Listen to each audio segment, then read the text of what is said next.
Zaintza egin dute Donostiako Pollo Hilerrian, eta han izan dira besteak beste, Ana Iribar, Gregorio Ordóñezen alarguna, Consuelo Ordóñez arreba, Antonio Basagoiti Euskadiko PPren presidentea eta Alderdi Popularreko hainbat militante.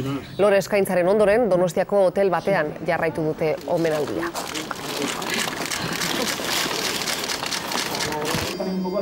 Eta han Gregorio Ordóñez Fundazioak politikariaren perfil politikoari buruzko dokumental bat eman du.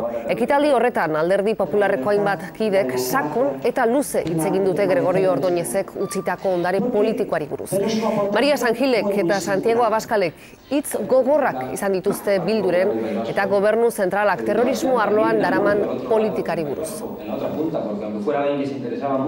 Ze garrantzi izan duen Gregorio Ordóñezek Donostian eta Euskal Herria guztian.